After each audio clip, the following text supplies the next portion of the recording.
was a rifleman, reconnaissance platoon, became certified as a physical training instructor. I got posted to the Special Forces camp. I was a physical training instructor there. John Templeton is an ex-Army physical training instructor for Special Forces, turned life coach and founder of multiple 6- and 7-figure businesses. He spent over a decade helping people find purpose and power. Fitness testing weeds a lot of people out. A lot of people underperform on the first day because of the stress. So if you go in feeling inferior, you've pretty much lost before you've started. But if you go in with humility and respect, you're going to do better. So that's on the selection process, but it's the same with everything in life. What do you know about my Special Forces situation? Where did you get this information from? Looking at the people who listen to this, they're just starting a business, thinking about starting a business, or they might have just started one. Where do you think the opportunity is as a business owner moving forwards in terms of a way of thinking of how to really go and maximise and optimise whatever business venture someone's looking to do?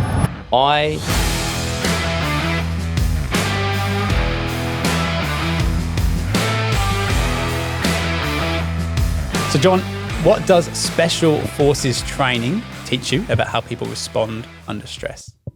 First thing, can I just get clear? Yeah. What do you know about my Special Forces situation?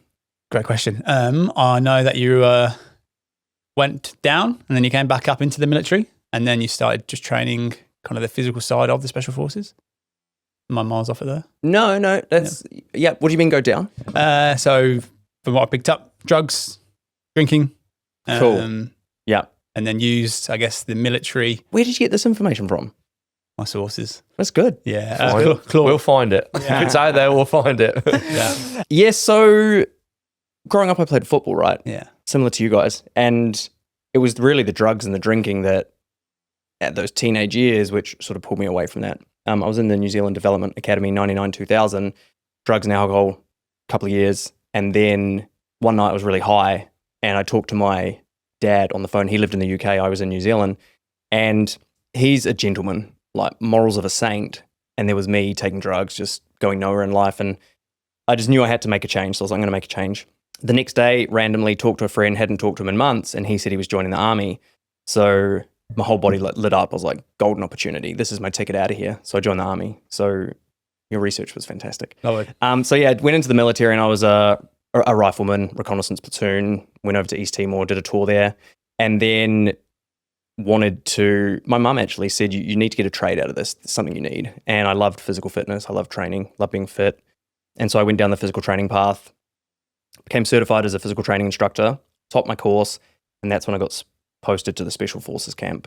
So just to, I guess bring the story into alignment. Some people think I was a Special Forces soldier and that's not true. And I want to be clear on that.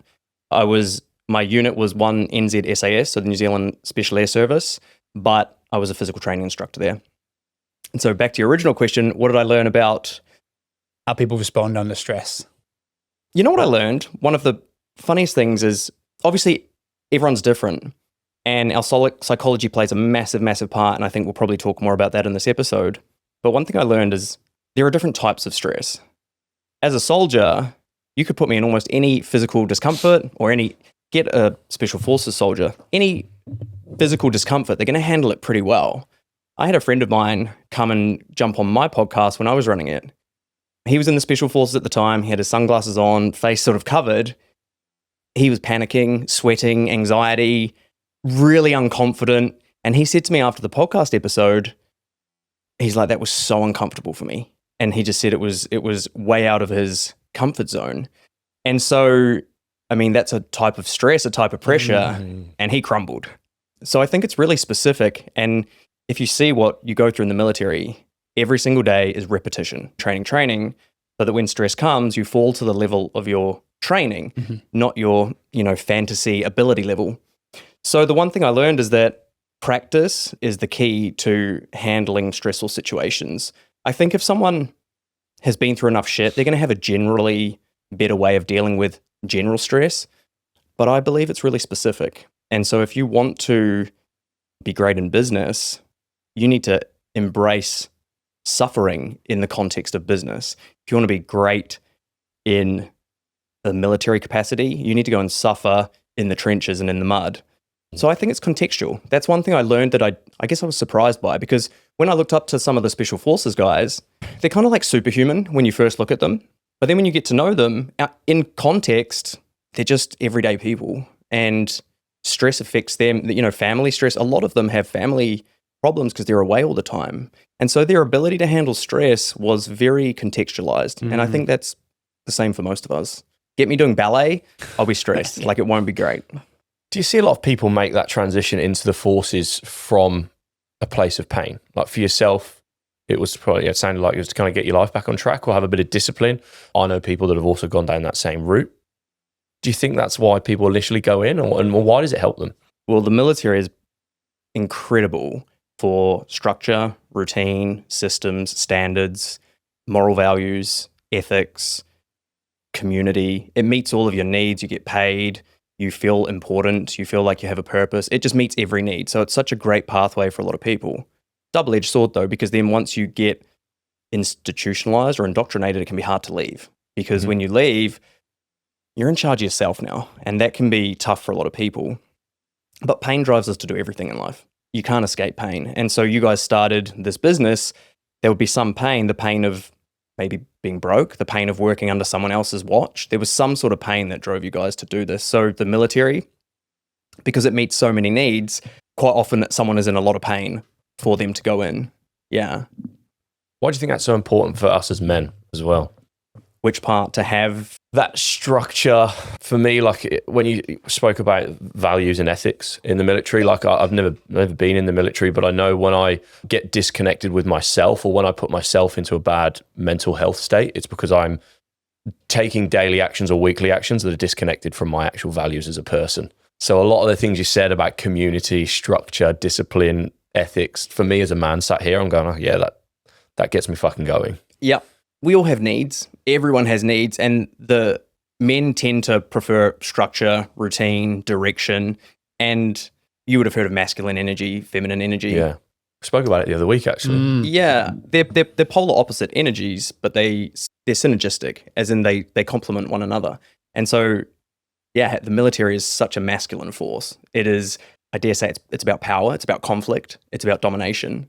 It is about structure. It's about routine. It's about discipline. All of those are masculine qualities. And so, yeah, men thrive in the military.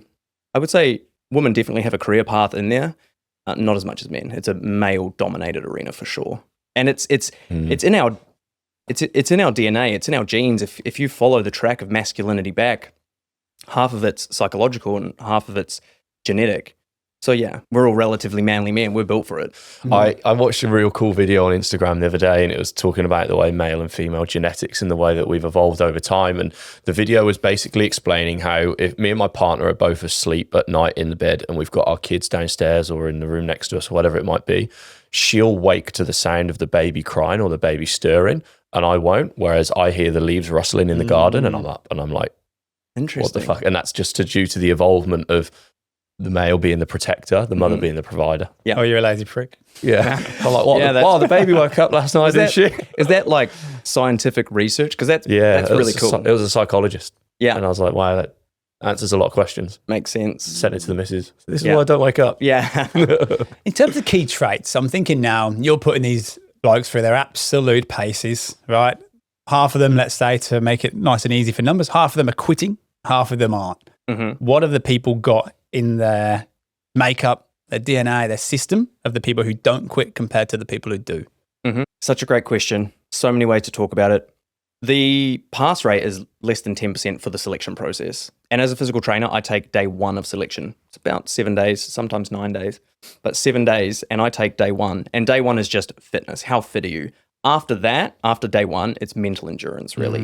Navigation and walking through hills and carrying heavy shit, but you're depleted, your glycogen levels are gone, you haven't eaten, you haven't really slept, so it just becomes how bad do you want it?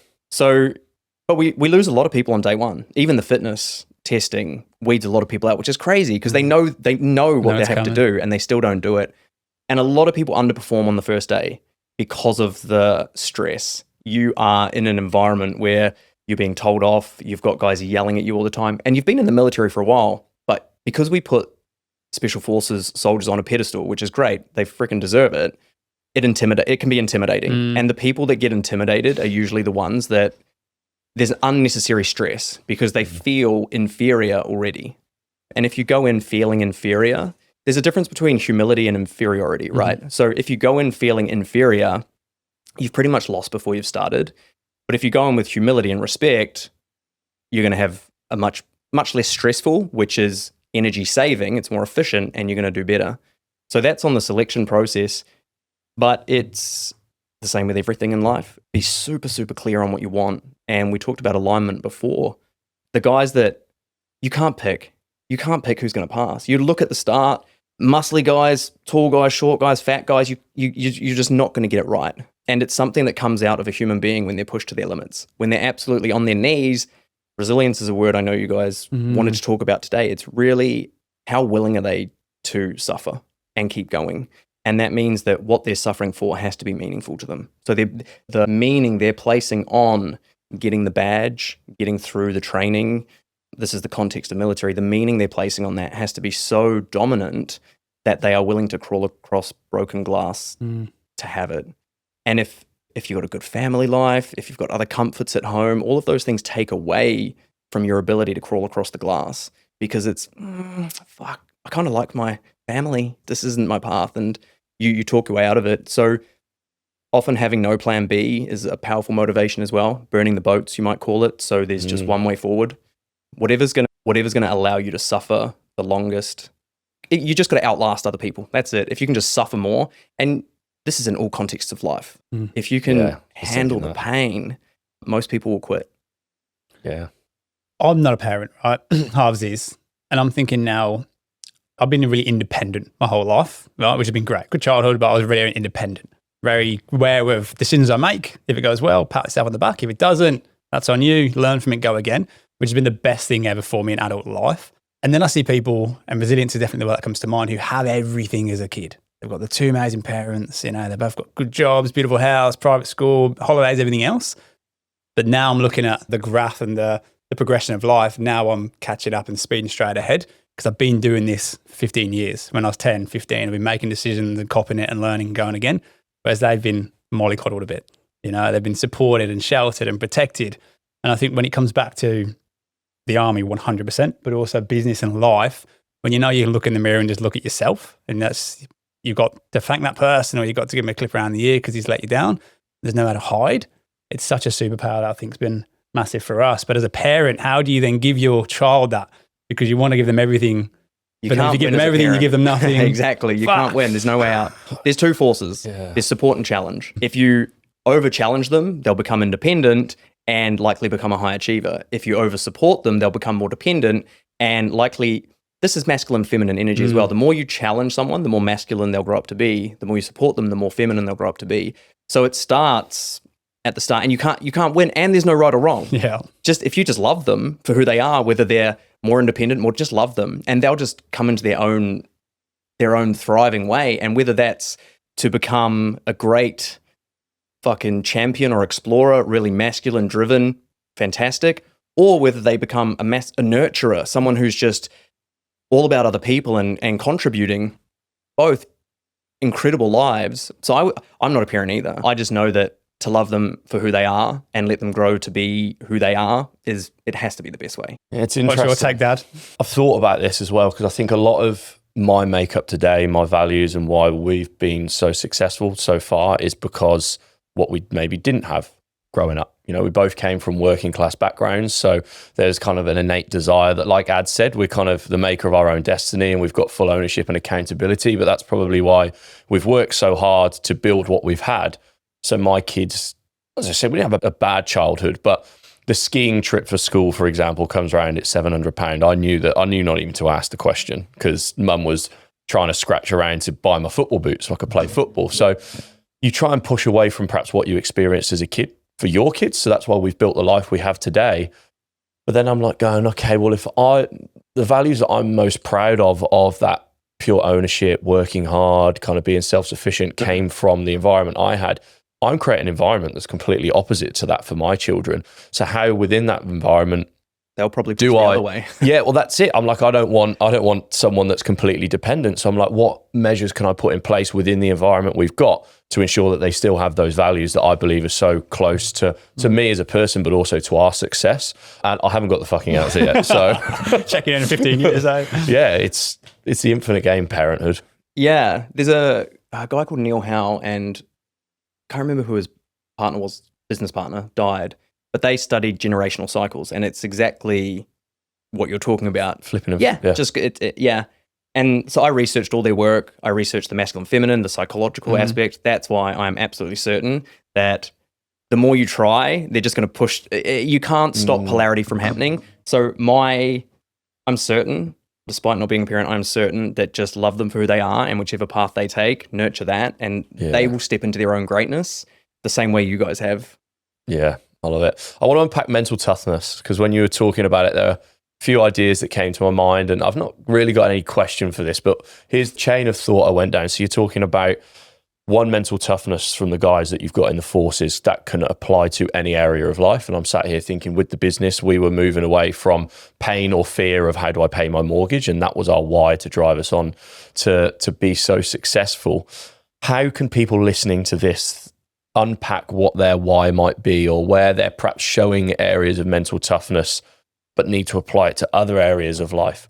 Or what are the myths where you go, actually, that part of mental toughness is complete and utter bullshit? You know what? The more I've grown up, the more I think that mental toughness is a coping mechanism. What I mean by that is you can look at it from two perspectives. So this might not be what you want to hear. I was in the military, and I believe I was pretty damn resilient and did really well with my endeavors. And then the alternate perspective is if you let go of fucking holding on to things so tightly, you can actually achieve something more gracefully. And so if you want me to come back to mental toughness, I'm happy to, because it's a good skill. I feel that sometimes you can push really fucking hard and it's stressful. And of course that's necessary at times, but sometimes it's unnecessary. And if we just stay more present, more grounded, we can make wiser decisions, and we don't have to fucking be in so much pain. So sometimes wisdom is greater than mental toughness, I would say, which is a more elegant approach.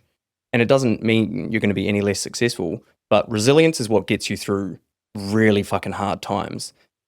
That doesn't mean we should be striving to keep ourselves in really fucking hard times all the time. That's where I'm at now in my life.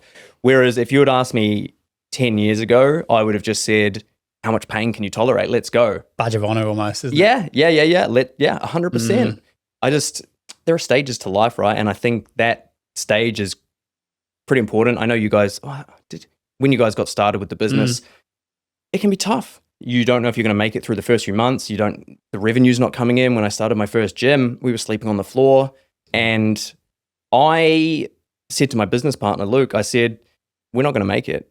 And he said, I don't care what it takes, we're going to fucking make it. And I needed to hear that. I didn't have it. I thought, okay, what are our exit strategies? And he said, no, I'm going to die in this fucking gym floor if I have to. And I said, I love it. All right, I'm with you. Let's go. So we did. We slept in there. We kept going. And we finally hit 30 members was break even. Hit 30 members, went straight to the bar. Yeah. Had a great time. Nice. That's how I got the first business off the ground. But once you've got the wisdom of how to build a business, you can do it without the fear, the doubt, the stress, and needing then this mental toughness. Competence is so important. Once you've got the competence, you don't need the immense mental toughness to get through, because you've got the skill set. Two things that come to mind there. We had a saying. Yeah, I love this one. The only way this thing fails is if a meteor hits the earth. Yeah. That was it. Yeah. There's nothing that we won't do to make sure we've still got this business. Definitely born out of chip on the shoulder, working class, proving people wrong, not necessarily healthy motivations, but fuck, we got there nonetheless. And then the next one is every person we spoke to on these sofas who've got to a great place in life where you are, there's always key people that they've come across or found along the way at each step. Now, it seems like the first one was your friend who's going to the army. Bang, door opened, new pathway. Who would it have been coming out of kind of the military to then give you that next chapter of life? Who was around you as a mentor or as a peer or business partner who really spurred you on? Do you know the one guy that comes to mind who I never thought I would say? There was a guy, his name's Brent. I left the military and I just started personal training, and he was one of my clients, and he, very wealthy, and he did consulting, high level consulting. And I just remember speaking to him about how to do it all, and having his knowledge allowed me to, I could just ask him questions when I was personal training him. How would you do this? How would you do that? And so he came, when we were going to start this gym, there was me, my friend Luke, and another guy. He came over and did a business-based psychological assessment on all three of us. And he's like, hey, you got to write a story, do all these things. I won't tell you the outcome of it, but he was really great for us because he said, weekly meetings, this is how you conduct a weekly meeting. And so he gave us all of these tools that we were just young kids. We had no idea. So he was really fantastic. Another guy, we had the gym running and we were living at the gym, like I was telling you guys. And this lady joined the gym. And at first I didn't like her, right? So she came in, I was like, oh, she's going to be such hard work. And we were competing over, we were in New Zealand. We were competing over in Australia in a CrossFit competition. And she goes, oh, I would love to come and support. And I thought, oh, no. And we took a team across. We took a group of people from the gym across. What do you know? I ended up rooming with her. We were like roomies for that trip, older woman. And we got there and there was one bed in the room. And I thought, oh, what? Anyway, she's like, I'll sleep on the floor. And I go, huh? She goes, yeah, it's fine. I'll sleep on the floor. She's like, you're competing as an athlete. I'm just sporting. I'll sleep on the floor. And I was like, that's a really kind gesture. And then she said, I'm going to go shopping and get some food for the week. Is there anything you would like? And I said, there's a list of things. She goes, I'll go and do it all for you. Anyway, she paid for all the food. So over the week of competing, she's sleeping on the floor beside me. I'm sleeping, and we were just getting to talk. She was super wealthy, had no idea, Samoan background, very humble, very loving. And then got back to the gym, and she said, like, where do you live? And I said, at the gym. She goes, come and live with me. So I went, okay, great. So she had a big 3-story house on the beach. I went and lived with her. I was right downstairs. She was upstairs. We became friends, obviously. Next crazy thing happened. She's like, I'm moving to Auckland. We were in a place called Mount Maunganui. She goes, but you're part of the family now. I want you to go and live with my ex-husband. So her ex-husband owned the biggest supermarket in the Southern Hemisphere.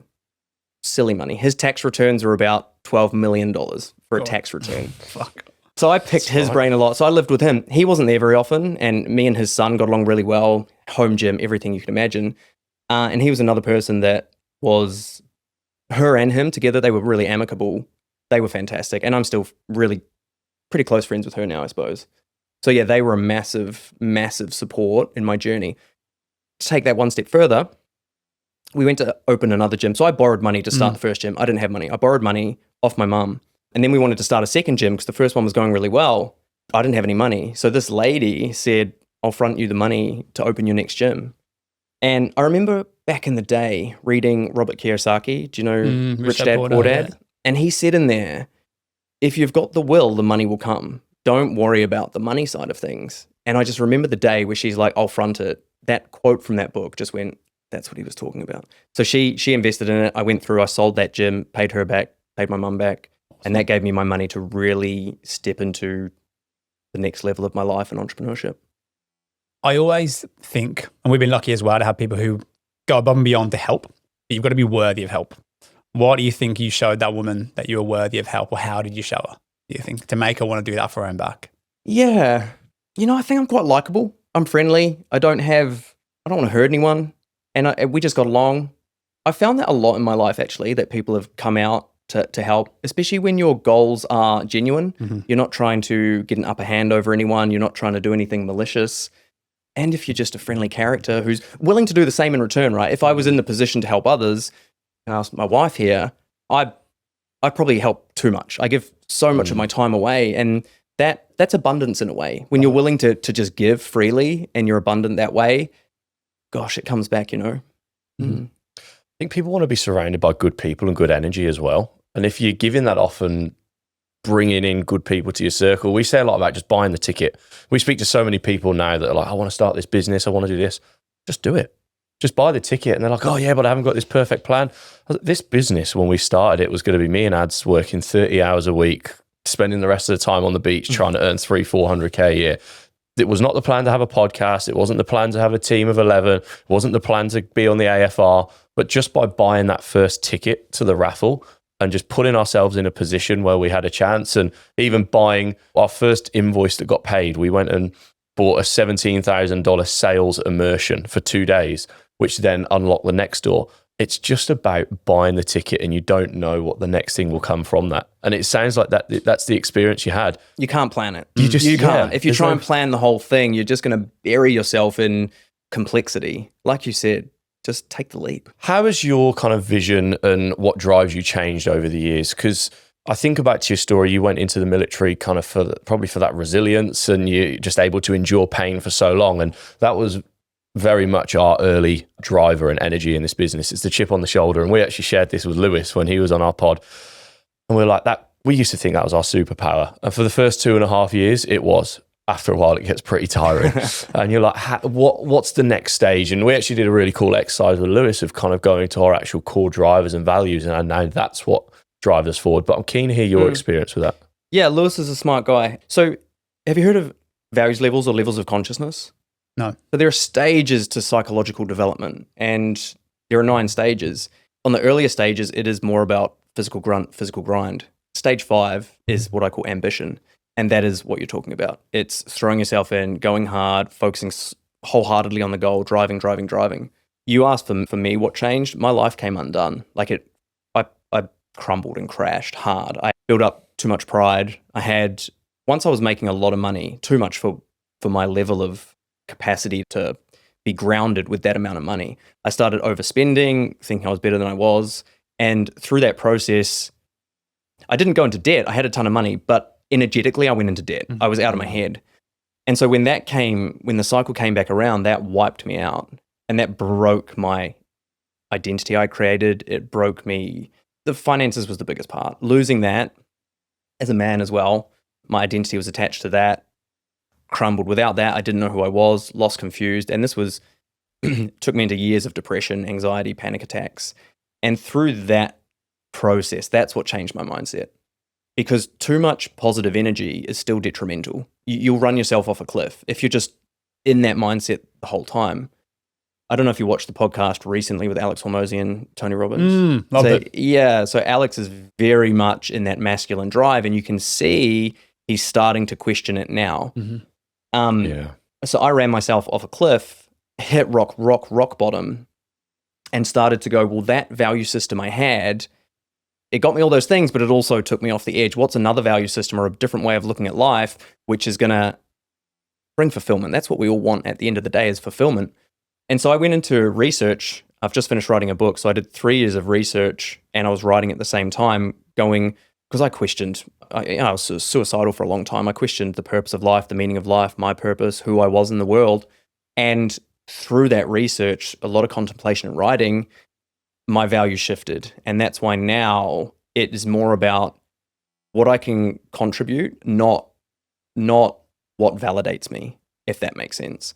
So it's just a whole new level of humility compared to, yes, I've got money. Yes, had some level of notoriety, Guinness World Record, all of these things. All they were points of validation. Beneath that's low self-worth. And I found that out the hard way, because when I lost all my money, I felt so unworthy. It's scary as a fella, isn't it? Like, I think now back to when I had $50 in my bank account at one point in Australia after COVID, and it wiped me out. And my partner, she was keeping me effectively. And back then I always had the dream. Oh, that's what kept me going. It's like, this is the end goal, and I'm going to get the nice house. I'm going to get the business. We're going to be super successful. And now you're part of the way there. You have your tough days. I'm like, if I'm feeling a bit down in this environment I've created here, what the fuck happens if someone rips all this away? That's probably a thought I've had a couple of times recently. And I'm like, how do you prep for that? Because I'm like, if back then I had the dream, that's what kept me going. Well, if I go back there, but I've done it and it's crumbled, how the bloody hell do you reinvent yourself? That was, you're speaking exactly into my last 7 years. It was hard. There were days I didn't want to. I looked for help outside, and that's what pushed me so deep into myself to figure out who I was. And here's the beautiful thing. I realized that with zero money, I'm still me, and I'm a good guy. Like, I'm me. Without validation, I'm still me. And within that meanness is everything. That's the world. And so if you can be okay with meanness without all of the superficial things, you're good. And it's terrifying. I did a podcast recently and I said it's the most terrifying thing I've ever faced is the loss of everything that held my world together. But it's also the most liberating. And I'm not saying manifest it. I definitely manifested the destruction of my life. I said to my mentor a few years prior, I want to experience the highest of highs as well as the lowest of lows so that when I'm faced with someone who is at rock bottom, I can go, I got you. I've been there. I know what's going on. So I manifested it as part of my journey to be a coach, to be a better coach. I'm not saying to manifest it. I'm saying that if you value a house, a time will come when that stuff doesn't fulfill you. You're like, I'm still empty. And that's when you go to the next level, which is, I'll give you the shortcut answer. It's about finding something more meaningful to contribute to others, meaning and purpose, which is what you aspire to and how you want to contribute, and to do that at ever greater degrees. So whether that's, if you've got a team of 10 now, it's ever greater degrees. If you're not growing, you're dying. And that means growing in contribution. That is the ticket out.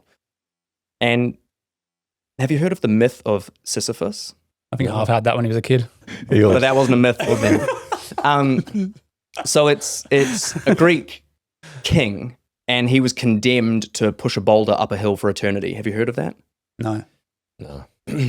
So he was a king, and his arrogance, his pride got too much of him, and he escaped death a number of times in the myth.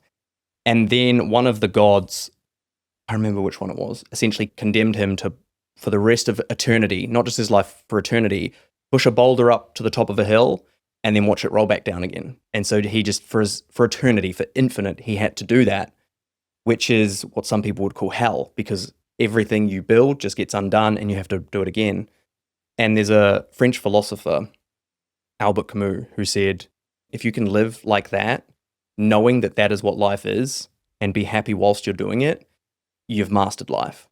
And so I believe that wholeheartedly. If you're willing to just continually work on a project without an expectation that the end result will bring you happiness, then you're going to build a strong character and you're going to contribute to the world in a way that most people couldn't comprehend. Takes me back to a story that Jake shared with us. A friend of ours came on this pod, ex-AFL player. He had serious mental health issues, drug addiction, attempted suicide, and his best friend was practicing as a Hare Krishna monk. And he forced Jake to go to a Hare Krishna farm. And he said day one, they made him move this pile of wood 3 meters to the left. 8 hours, nothing else. No reason as to why, just move it. So he did. What the fuck's happening? Why am I doing this? Next day, move it back. And he said, he was so frustrated. He's like, why am I doing this? And he's like, as every hour passed, he started to break down in tears. And he said he just understood himself and life way more because he was just doing it with no end goal. And he spent four weeks on that farm just living as a monk in that sort of environment where it's not about business, it's not about money or fame, it's just about being a good human and finding yourself. He said it saved his life. Yep. Incredible. It is. Yeah, it did undoubtedly save his life. And no doubt he will go on to help others in a similar way. There's a book which I think is called Chop Wood, Carry Water, and it's the same theme. It's a well-known theme, just chop wood, carry water. There's a bit of a saying which is, before you become enlightened, chop wood, carry water. After you become enlightened, chop wood, carry water. Nothing changes. Just keep doing the work. Hey guys, it's Jake and Lockie from Naturally Cooked Sunscreen, and we're pumped to be sponsoring the Two Blokes, One Business podcast. We're on a mission to foster a generation of Australians that take sun safety more seriously and encourage it amongst their mates. You can find us at naturallycooked.com.au or follow our socials at Naturally Cooked Sunscreen. Good on you. I want to learn about the community around you and the people around you when you had it all and then you lost it. Did you lose all of your connections and everyone you thought were friends or close to you? Because I'm thinking of my wife, Maddie, now. We've been together for 10 years. So I was a 20-year-old backpacker from England with literally nothing. And now we've got a little bit more, but she didn't give a shit about any of it. Right? So I'm thinking then if we lost everything, she'd probably be happier because she'd have more time. She is the most unmaterialistic person in the world. It's amazing because it keeps me so grounded. I'm talking about all these things we could do. She's like, yeah, why? I have more time. I say, yeah, go have more time if you don't do it as well. Fuck, okay, good point. So I'm trying to understand for you, mate, and the people around you who you thought at the time were important. Hopefully they still are. Did you keep hold of them or did they disappear as the You know, I pushed most people away because I was ashamed. Okay. I was so ashamed. I pushed people away and I became a hermit and a recluse. And the ones that cared the most still reached out. And that was amazing, having people that cared. I remember I went down to New South Wales with a couple to their farm and they just said, come down, hang out with us. And I just felt loved from again. So that was really amazing. But I definitely learned through then. There was a massive change of people coming in because a lot of what I had built my success on was I had a lot of friends, great friends, but sometimes I would shrink myself to them because I looked up to them a bit. My mentors, for example, I looked up to them. And when you look up to someone, quite often you will allow their value system to affect you. And so I was not truly being myself because a lot of the people around me had certain value systems which now I realize weren't true to me. 3 of them now have become Christians, and that's just not part of my belief system. But I always used to shrink myself to their Christian ideas until I went through this whole process. And now I'm like, I think your ideas are dumb. And I'll say it to them. I'm like, I don't believe in what you believe in. Whereas I never used to do that. So it was, which maybe even, I don't want to say it made our friendship stronger because we don't talk, but I feel it's just an authentic friendship now as a bit of a shadowy one. And the other thing that happened is after I went through it all and I just became happy with me, like your friend going, I'm the gold here. There's nothing out there that's going to make me fulfilled. That's when these genuine relationships started happening. And when this one came into my life, and she is just like your partner, wife, yeah. Wife will call me out when I'm fucking deviating, will challenge me. But when I'm down, will support me. It's everything you could ever dream of. And so if I hadn't have stepped into who I am, I wouldn't have the greatest wife on earth. Maybe we're biased, but yeah, it just wouldn't have happened. In the room. Yeah. Don't ask him for a scrap. You can have that one, mate. The reinvention and kind of how it led it to what you do today. Can you share a little bit about what you are doing today and probably that journey that brought you there? Yep. The book. I wrote the book. That was my guide because I'm sure you've had mentors or have mentors. I would read so much. I just wanted to figure out all the answers. Not that I'll ever get there, but I thought I would. And everybody had different things to say. And some of them wouldn't reconcile. So your friend went to the Hare Krishna farm. Yeah. Like religions have their own belief systems, and I was like, fuck, they can't all be right, or they can't all be true, or there must be a higher truth to all of this. And that's when I went on the journey of researching, like, what is true and what is the pathway to greatest fulfillment? Because that's what we all want. And so I wanted to figure that out for me because I was not happy. So that took me 3 years of research, and that was pushing a rock up a hill and watching it roll back down many times. But I got to a point in the book where all of the unanswered questions I had were answered. And so I'm publishing the book. That'll be in the next month. That'll get published. Awesome. I'm not sure when this will come out, but we'll publish the book, do a bit to promote the book. And then the real core of it is, as you said, like, find yourself and you've got everything else you need. So my mission is that it's not, teach someone mental toughness. Resilience is one of the 10, there are 10, I'll say 8. There are 8 traits in the book that are essential for someone to be truly authentic. And resilience is one of them. My goal is to teach someone to step into their own magnificence, their own power, their own purpose. And those traits are part of that journey. Because if someone doesn't have resilience, they're not going to be able to do it. If they don't have courage, they won't have to do it. So that's my mission moving forward. Help people awaken to like what lights them up and their path, regardless of the consequences. It's like, this is the path. And it won't be easy. That's why you're probably scared of it. But all other paths lead you in a loop of emptiness apart from pushing that boulder up the hill. And I'm here to help you do that. I'm keen to hear about the journey. Obviously, Tony Robbins is a great standout of someone you've kind of shared a stage with. How did you get to share that stage with him? What was some of the work you were doing in the lead up or the people you were meeting? Yeah, I was on fire coming in. That was like the peak of my career before my pride freaking took me off the cliff. So I was running a mentorship. I had 28 people paying. It was high-level mentorship. So we were doing retreats. The next retreat was in Bali. So I had a year-long mentorship, blah, blah, blah. Had all these people in it. And I was going to Bali and I wanted to bring in a guest speaker. And there was a guy called Joel Brown. I don't know if you've heard of Joel Brown. No. He ran Addicted to Success. Huge podcast. He's interviewed everyone. And he was in Bali, and I thought, oh man, I would love to have him come and speak at my retreat. And I budgeted maybe $30,000 to run the retreat, the food, the speakers. And I asked Joel, I reached out to him and I said, hey, would love to have you on, expecting a $2,000 fee to get him to speak. He said $15,000 for his fee. And I said, man, that's half of the event budget. I went back to my mentor. I said, this is what he's asking. He's like, do it. It's priceless. He's like, surround yourself with these people and you'll just keep going up to the next level.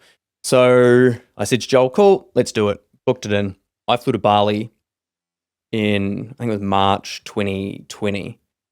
When did COVID happen? Was it 2020? Just about then, yeah. Yeah, right. So I flew to Bali in March. Joel was running a retreat in Morocco, and my 28 people were 2 days away from joining us in Bali. COVID came out, all of this stuff happened, and I thought, fuck, what do? I decided to postpone the retreat. I was like, don't come, stay at home. We'll do it once this whole thing blows over. And I hadn't really talked too much to Joel, but I said, hey, dude, we're canceling the retreat or postponing the retreat. So yeah, we're not doing it. He goes, well, I'm stuck in Morocco and can't get flights out of Morocco. And I thought it's a good opportunity to maybe help a guy who can maybe help me in the future. And so I just started looking for flights and I found routes out. And the most random thing happened. He goes, hey, I might come back to Australia. Could I stay with you for a couple of days just until I sort my things out? Because his parents were in Perth and I was in Gold Coast.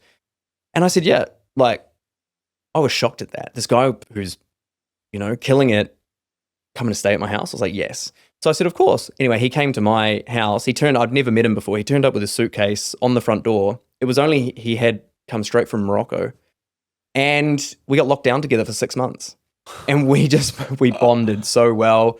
And he was so well connected. So people would reach out to him to speak at events. And he'd go, oh, my mate John can jump in too.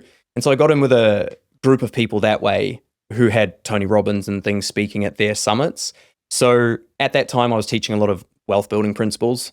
And it just worked well with this event promoter who said, are you happy to speak about wealth? I went on, crushed it. This was before Tony, crushed my first one. And he just said, yeah, come back again, come back. And I did. And then, yeah, Tony was on one of them. I know how you found out. You went through my highlights. Is that how you did it? So I'm a bit of an AI nerd. Oh, yeah? So I just went full deep on Claude. Okay. Yeah. And so, yeah, there was one summit and Tony spoke maybe 2 hours before me. Yeah, that was cool. Crazy. From rubbing shoulders with people like that, what's the one trait that they all have in common? Nice. I would say they're hungry. They're hungry to achieve their aspirations. Yeah, that's the number one thing. They have a goal or a target, and it's not, if the meteor hits, I'm still going to be working towards it unless I'm dead. They know who they are, and they know that that goal is their journey in life, and nothing sways them from that. I would say that's the trait. I think with Tony Robbins in particular, the podcast I've listened about him recently, it's back to that thing we discussed at the very start. It's like, how big is your why? Like his mission at the moment, he's on a mission. Is it 1 billion people worldwide he wants to feed? Yeah. Because when he was a youngster, he obviously was, they were skint and they had to accept food on Thanksgiving. So his why is so strong, that hunger, pardon the pun, he just keeps driving until he goes and meets that goal. Yeah. He's recently become a billionaire too. And that's been a goal of his I remember I went to one of his events maybe 5 years ago. He came out on stage and the very first thing, or in the first sentence, was, my net worth is at 800,000 and I want to be a billionaire. And he just declared it. And that takes courage. Like it takes courage to stand up and say, this is my goal. This is what I'm aiming for. And here we are. It might have been like, it was pre-COVID, so maybe like 2019. So yeah, he became a billionaire recently. And I think that, and I can attest to it, the more you announce your goal publicly, there's some kind of leverage that starts occurring because there's an expectation from your peers to uphold that standard. Because there are days we don't want to do it. There are days we're fucking tired. There's days we feel like a failure. But when we have made a public commitment, there's leverage. And I know when you guys talked to Lewis, he talked about inspiration and motivation. And if you're inspired, you don't need that. In theory, that's true, but there are days when you need fucking motivation. I don't care what anyone says. You need some kind of motivation to get you going. And having declared something publicly, there is a level of motive then to live up to that standard, which I mean, yeah, Tony used it. I've seen it in my own life. I think it's powerful.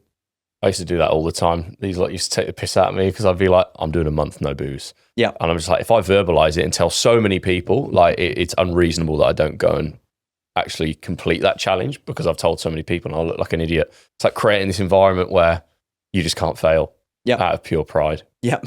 I'm keen to dig into the world record. And I think there's two pillars to this. One pillar is just the side of actually setting the goals and having something to work towards. It's not a business goal. That was a personal goal. But then also how fitness plays a part in your life, obviously from a base where you've played a good level of football, you've then been in the special forces as a trainer, what probably impact that does have in today and your business. Because we're ex-pro footballers ourselves and we believe that's our edge. First off, kudos to you guys. I wish I became a pro footballer. As a kid growing up, that was my dream.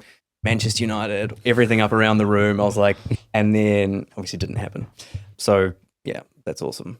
The Guinness World Record, you know what? I was a high achiever and I achieved a lot because I thought achieving a lot I thought that if I achieved, people would recognize me and go, wow, he's amazing. But you find it doesn't really play out that way. There are some people that love you, some people that hate you. And even the people that love you, after a while, that fades away and you need to just keep proving your worth. So really it was a validation piece, not going to lie. I was seeking recognition by doing it.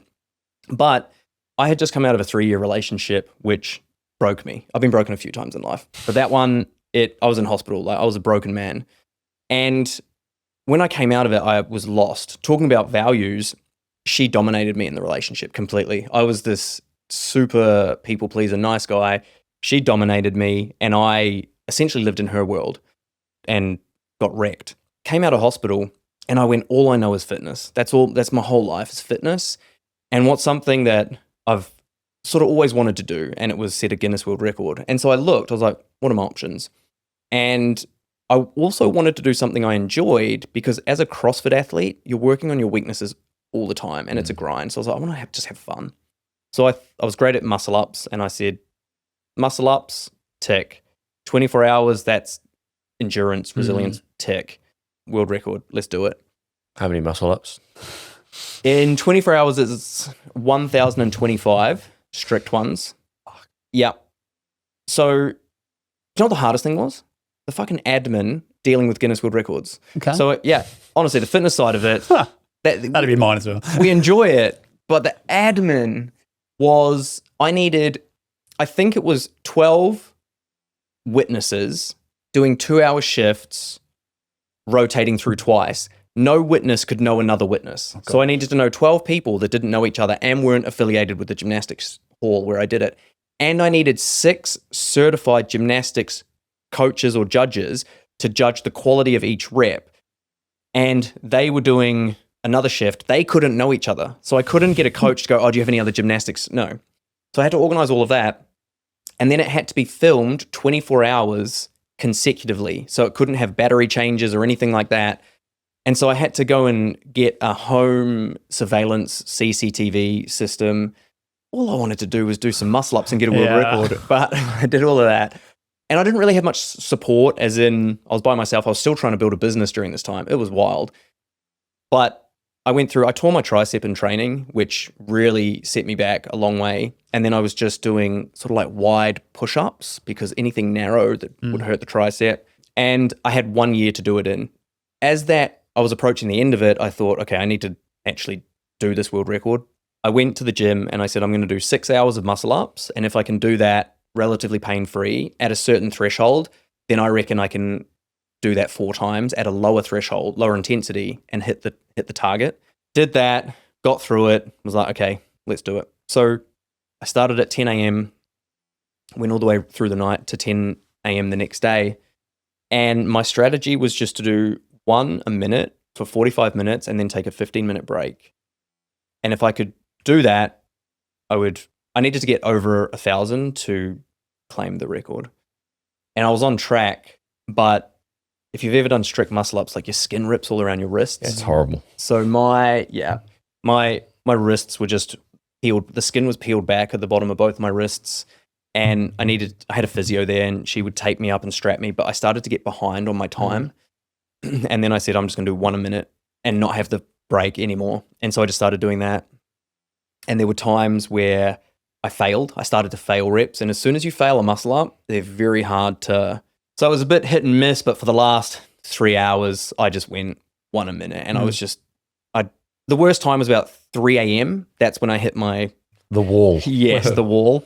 After that, when the sun started to come up again, I got my second wind and I just went ham at the end and crossed over. I crossed over the 1,000 mark with an hour to go. Wow. So I only got 25 in the last hour, but yeah, I did it. And I felt great for about a week. And then after that, I felt empty again. I was so empty. I remember going, this is not it. So yeah. Jeez. What did it teach you about yourself that you didn't know? It taught me that chasing other people's validation from other people is a futile game. That's what it really taught me. That looking for other people's acceptance, recognition is futile. That could be your parents, it could be your partners, it could be your friends. You've got to do you. And also, no achievement will ever compensate for a lack of low self-worth. That's something that has to be done internally. Yeah, because a week later you feel empty again. Your wrists probably be still fucked. I couldn't wipe my bum. I couldn't open door handles. I couldn't carry shopping. So my girlfriend at the time was, helping with all that. Hectic. People you help now, what are some of the core, or what's the pattern of what do they need help with? That's such a good question. We've been talking about, I love helping everyone. And I thought that the more I learn about psychology, because everyone has a mind and a soul I was like, the more I learn about psychology, the more people I can help, because everyone has psychology. But in business, with niching and knowing your ideal client and avatar, you can't really reconcile that very well. So it's something I've been figuring out more and more recently. But I would say most people right now are a bit lost in life and they're looking for clarity, direction. They're the people that tend to come to me. So we'll stick with that. Yeah. Why are they lost? Because, as we've sort of mentioned, they're not clear on their value system. They're not clear on their path. And the reason is because, like, I say there are 4 reasons we don't follow our path. One of them is we seek approval from other people. And even some people I'm working with now, this might sound crazy, but they're still seeking their parents' approval with their current actions. Not directly. It's not, I'm doing this for my parents' approval. They're behaving in a way which they've been behaving for the last 20 years because when they were a kid, they did that to get their parents' approval. And so a lot of people go off path because they're looking for approval or acceptance from their family, still unconsciously. Another path we can take is validation, because we want to be validated.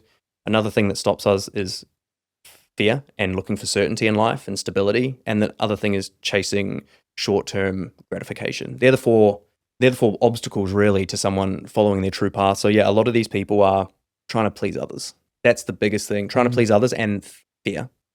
So you doubt your vision, right? When you have fear, your imagination is fuzzy. Your ability to see the future is fuzzy, and you start to go, oh, that's probably not my path.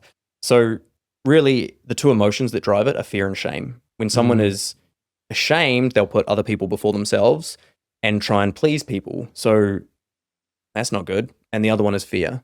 And those 2 emotions, and they often come as a pair, and they can lead to depression as well. In my book, I've created this, it's called a map of emotion. Got the 8 core emotions, what thoughts lead to those emotions. And yeah, fear and shame are probably the biggest culprits. How do you remove those for people? Fear is quite easy. You're always going to have fears in your life. So it's about managing them. And there's 2 really simple things you can do. One, because all fear is a perception of something in the future not going the way you want it to go. A very, very simple thing you can do is go, if it all goes wrong, what are the benefits of that? How does that serve me? So you go, what's the worst case scenario and how does that serve me? So I had a friend in New Zealand, who I was working with as well on a coaching basis, and his business was going down. And so I said it to him, I said, what are the benefits? If you lose all of this business, your money, part of your house is acting as guarantor sort of for the business. I said, okay, it's all gone. Obviously that's petrifying for him because his whole life is revolved around it. And I said, cool, beautiful, let's go into this. Worst case, what happens? And all of these great things, he's like, well, I'd have more time with my wife. And even if she left, he's like, I'd have more time for myself. I could go surfing more. All of these things came up. And I said, and that immediately starts to dissolve the fear. So that's one way. Another way is to go, because if you're scared, you're saying, what if it all goes wrong? I'm saying list 10 things if it all goes right. And once you have a balance between, fuck, it could all go wrong and it could all go right, that this is excitement and this is fear. If that's balanced, you're on your path. I say when you have a mixture of fear and excitement, take the leap because you're on your path. So you can balance your psychology, and that helps with fear. When it comes to shame, shame is the deepest emotion a person can get to before they commit suicide. Like it is the bottom of the barrel. And so that one takes a little bit more work, but the best thing to do is own the parts of yourself that you're ashamed of. Everything that you think is one of your weaknesses, just own it, accept it, admit it, put it out in public. This is where I'm shit. And then you don't have to hide it anymore. If you look at, have you seen the movie 8 Mile with Eminem? What does he do? He's in that battle. He goes, I am white. I'm a bum. Live at home with my mum. He says it all. And then the other guy goes, I can't attack this guy because he's invulnerable now. So that's the key to overcoming shame, is put it on the table. Yeah. The magic of that then is being vulnerable is really attractive to people in terms of the energy, right? They want to lean in then and help, as opposed to someone who's invincible. Yeah. Straight away you go, oh God, here we go, another one. Yep. So yeah, taking that first action, owning what's potentially making you feel the shame, then the compounding effect is everyone then rallies around you, supports you, and you feel like I've never been more loved in my life. Which it sounds so easy to sit on this fucking sofa as 3 wise men and say that, right? It's so easy in this logical brain. Obviously, when you're going through that, it's the clarity of vision that you haven't got. There's probably areas we're not doing it as well, right? Yeah. There's always going to be layers. And that's authenticity. You can't be authentic if you're hiding your shame. You're just going to have this mask on, this element of pride. And so it's not until you can say, and I'm talking about leadership as well. You guys are running a business. They're the best leaders. The ones that have the humility to go, I don't have all the answers, and go, these are where I'm weak. That's what, even in the special forces, the way the teams operate, you have a leader, but it's leaderless as well. So whoever in any given moment has the greatest perspective or idea gets to lead. And that can only happen if the leader has the humility to go, he knows right now in this moment, you're better suited to lead this group. So I think authenticity is the superpower of leadership as well. We have that chat with our team all the time. We're like, guys, this wasn't the plan. We've never run a business before of this size. We're building this plane whilst we're flying it. So we're open books, but we're learning just as much as you are. And kind of just that, then it's that permission to be vulnerable and kind of make those mistakes and ask questions that egotistically you'd be like, I can't ask someone that because I'm meant to be their big leader that they're following. That's been super powerful for us, isn't it? Yeah. Yeah, it has. It feels a bit weird though. I think when you say you've got 10 years experience as a leader and you've ran great businesses, it's a lot easier to be vulnerable because you know you've got the credibility, the track record, the knowledge. But is that true vulnerability? Because are you relying on that to be like, yeah, but I'm still cool? Yeah. I've still got this? Like if you say, you know 9 things out of 10, it's very easy to admit the one you don't know. Yeah. If you know 3 things, it's very scary then to talk about the 7 things you don't know. I know right? nothing. Like Jackie, who started with us a year ago, brand new to recruitment. I'm more than happy to have a conversation with someone now in construction and go, mate, you mentioned that system. What the fuck is that? Because I know enough about everything else. But it's for her to have that conversation. And then the next thing he says, shit, what does that mean as well? And the next thing, what does that mean too? You don't want that perception of them thinking you don't know what you're talking about. So then the opposite of that authenticity is you pretend, oh yeah, that's that great thing, that system, that's, awesome and stuff. Yep. Which then repels people, right? Because they don't get that true connection with you. It's such a vicious cycle. Yes. I'm thinking out loud now. Where does that start, right? It feels like it's probably the wound of not being good enough. Well, all pride is driven by shame. So if you have to put a mask of pride on and pretend, it comes from shame. And shame is not feeling good enough, for sure. Before this podcast, before we came in today, we asked you what's something you've never discussed on a podcast before that you think the listeners need to know about. And now hearing your story, I've pieced it together, and obviously correct me if I'm wrong, but it's along the lines of you felt that relationships used to potentially impact business negatively, whereas now you've learned that it's actually quite the opposite. Now, apologies if I butchered it. No, you didn't. Yeah. You nailed it. I used to reject and repel relationships. Strong, independent dude, didn't have time for that. And even if I was in a relationship, my expectation was that you supported me at your cost. And obviously that doesn't work. Resentments would build, conflict, break up. And what I believed was, see, you're the problem. Relationships don't work. You can't do these two things together. And then when I learned more about how teams work, when I learned more about masculine and feminine energy and how partnerships work and different people complement each other, and the two is more powerful than one when they are aligned. And so I started to learn these principles, not in the context of, oh, let's have a happy marriage, but in the context of, look at a football team, for example. When that team has a purpose that they're working towards, win a game, score a goal, whatever it is, when the whole team is aligned with that purpose and not one person wants to be, famous or special or important, or there's grudges, when that team is working together towards a common goal, that's an unstoppable team. And so part of the humility was, and good relationships, I'll mention that word a lot, good relationships come from having the humility to admit you don't own it all. When I started to practice that generally, then my intimate relationship became an asset towards my business. And what I did, I realized that when two people are working towards or more a clearly defined goal that they both value, that they're both inspired by, that's how a relationship lasts. So that's what I wanted. And so I put it into practice. And then Heather came along, my beautiful wife. And when we start a new relationship, you're figuring each other out. You've got different goals. And we had a lot of chats going, like, if you pursue just your goal and I pursue just my goal, we're actually going to go in slightly different directions. And I didn't want that. And so I said, like, do you want to build a dream together where we're both happy, we're both getting our needs met, that we're inspired by? And that can be scary because bringing someone else in, my old identity would be like, nah, you're not having any of my money. No, boom. My dad got divorced, mum and dad, when I was 2. He got smoked. And then I lived with a friend. He got smoked, just smoked. And I saw all of these men getting destroyed by women. My earlier relationship destroyed me. And so to not let that pattern play out again took a lot of work for me to go, the principles are correct, that if two people are working towards a common goal, it should be a really beautiful relationship.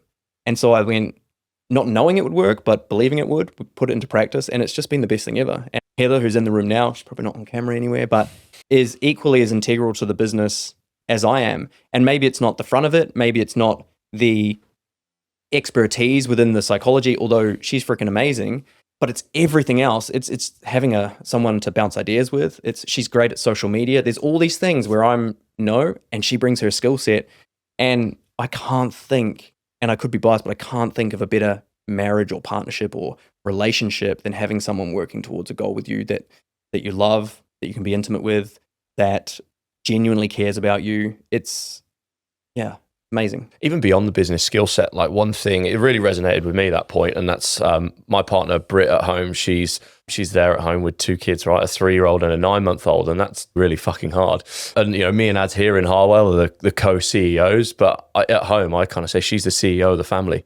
I'm just a sales manager at the family. I just bring the money through the door, and she runs absolutely everything. Like at home, I don't really have to think about much. And what that does, that empowers me to be far more present and be able to perform at a much higher level as the co-CEO of Harwell, which in turn means as the family sales manager, I'm able to bring more money back through the door. And without her at home, I kind of say she's the unsung hero, because we go to family events and everyone's talking about how amazing we're doing in business. And I'm like, yeah, but I don't achieve half of what I achieve if she wasn't doing everything she does at home and just kind of absorbing all the shit of having the kids where I can just go and perform. So that really resonated with me. And I think it can be super powerful, both within the business, which you guys are doing with the different skill sets, but also away from that. Yeah, 100%.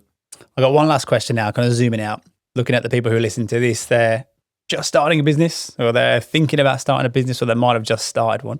Of all the context of your life, Matt, the highs, the lows, what you've learnt, what you've thought you learnt, and now you've proved yourself wrong with, and now into business, where do you think the opportunity is as a business owner moving forwards, not in terms of a market, but in terms of a way of thinking of how to really go and maximize and optimize whatever business venture someone's looking to do? Good question, mate.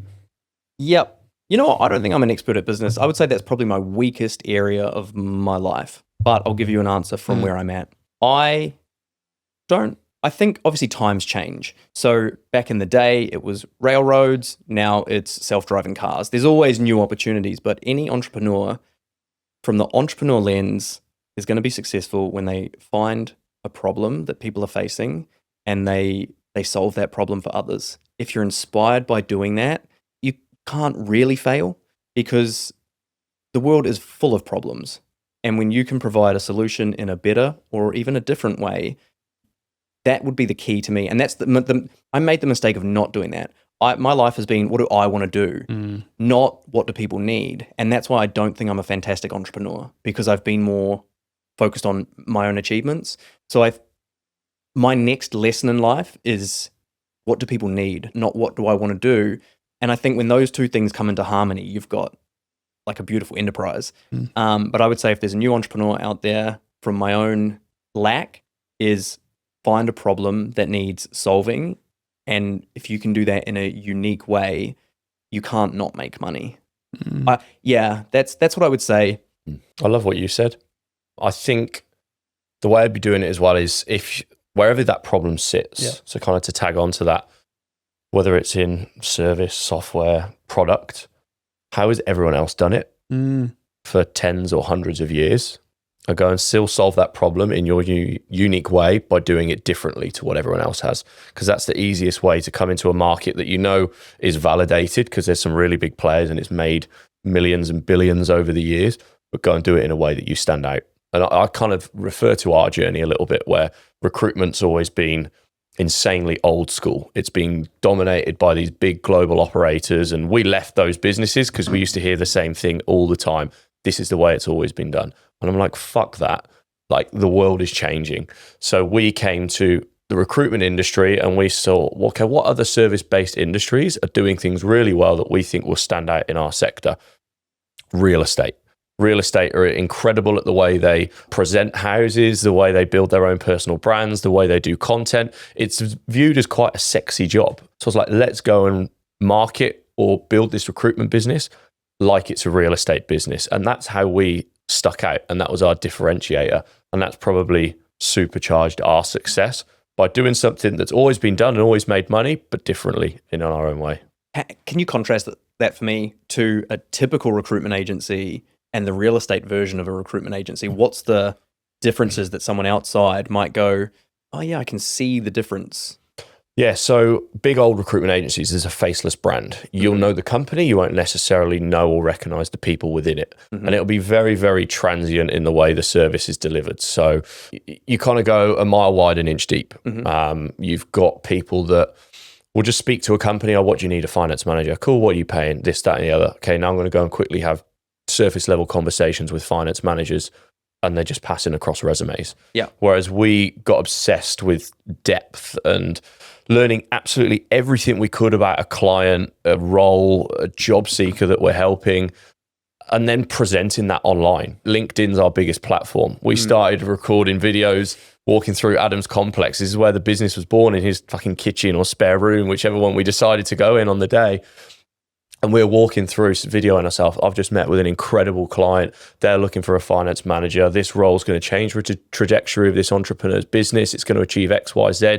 It's made for you if you're someone who feels stuck or doesn't like this, doesn't like the pushback, but wants X, Y, Z. And that kind of level of depth and cut through, rather than just a typical finance manager, CPA qualified, end of month, P&L. Yeah, that's what a fucking finance manager does.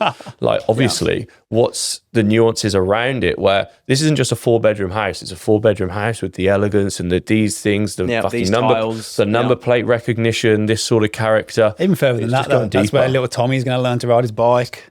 Yeah. That's what it is. Tying that kind of, going deep on the sales psychology rather than just the old Jordan Belfort sales kind of mindset. Yeah. That's how we led this business, and that's probably what stuck out for us. Can I give you my answer? Yeah, I got going then. Sorry. Your answer to my question, or to my question? To your question. Yeah. What was the question? For me, and this is from an AI lens, right? Because what was the question again? Oh, fuck. It was basically saying, from everything you've learned, everything you've been through, what's been good, what's been bad, if you were going to start a business today, or if you were going to advise our listeners who are about to, what's the mindset? How do they win, right? As opposed to being agnostic to whatever industry or product they sell. For me, it's human connection. I think there's so much to be done with AI, and I'm the biggest advocate for it and super excited. But my ethos is, remove everything you can that's non-human facing to then give you more time to be human facing.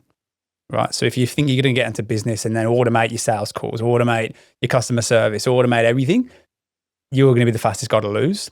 As opposed to in our business, can we get rid of all of the CV writing, role brief writing, research we do, all of the stuff that people are just clacking keys on, to then more time for meetings, calls, interviews, whatever it needs to be, because that's the magic. And Stephen Bartlett says it really well. When one thing gets insanely popular, Spotify, so does the polar opposite as well, records. Physical, you can touch it, you can hold it. People want that, but they also do want the convenience and the speed of being able to listen to any song in the world. So as AI gets really powerful and fast and efficient, and you can do 1 hour, 10 hours work in 1 hour, people still want to feel heard and listened to, want to build trust, want to feel supported as well. So I think if you can master both sides, that's the winner. It'd be a really cool thing for you to do in your business, especially as you're growing. Like we worked with an AI wizard, we call him, and we basically went through, and across our team of 10, we worked out 47% of their time is spent on doing admin. Now, the average kind of productivity per head in our business is probably around $500,000. So he thinks he can improve their productivity by around 35%. So that 47% of admin should be reduced to around 12. Now that across 10 people on the bottom line is hundreds and hundreds of thousands of dollars for us. So just that kind of small mindset of automating the boring admin shit to then get people doing their superpower. And for you, that's coaching and being on stage and being in front of people. There's only one way you win. But you want one step further than that though, then that person who's then saved 30% of admin, now they're in their genius, they're speaking to people, they're out there, now they're going to double their productivity because they're doing what they want to do, as opposed to being in that red, low energy zone as well. Have you implemented that yet? It's on the way. It's happening, yeah. It's phase 1 is underway right now. Yeah. First 3 months. My wonder is, you guys would be way ahead of me, is the admin it takes to learn and maintain AI, does that just then become the next energy drain? As in, is that, you called it the red level sort of... Red, low energy. Low energy. Yeah. I would love to hear how you guys go with this, because I don't know if it's possible to not have that. As in, you said, when someone gets this polarity, the other one matches it. I don't believe that we can get rid of, let's say, pain, low energy. I don't know if we can. And so usually, let me give you an example. Before we had motor cars, we maybe horse and carriage or some way of getting around. We're like, okay, fuck, when we have motor cars, we're going to be sweet. We then get motor cars, sort of good for a little bit, and then it's like, fuck, traffic. Oh, now I've got to stop for fuel. There are these unseen things that crop up, I'd be curious to see all the hype of AI, which is going to be fantastic. Love ChatGPT.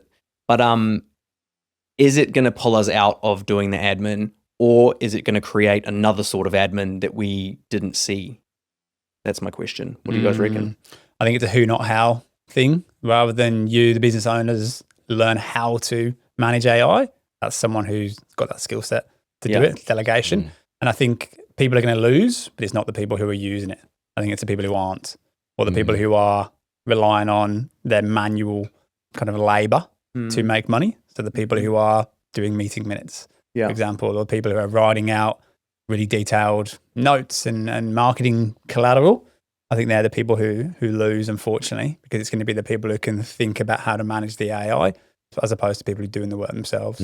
Yeah. I think as well, when you start with such high value tasks that eliminate, like we've got one AI agent automation that we're trialing at the moment that will roll out in our business. It will save 4 or 5 different staff effectively almost an hour every time they run through this process. And that's something they roll through multiple times a week. So across the business, you can see that adds up pretty quickly. Yeah. If that AI automation breaks, the fellow we use is a phone call away and it's a quick fix. So the time it takes to fix should be minute in comparison to the 2 months it was working, the time that has been saved across the business. Yeah. We'll show you some stuff. That's mental. Yeah. I hear you guys. Mate, thanks so much for the openness. I've really, really enjoyed that. I do love a good hero's arc. Yeah. Where can everyone find you? John Templeton Official is my handle pretty much everywhere. Yeah. And my website, johntempleton.io.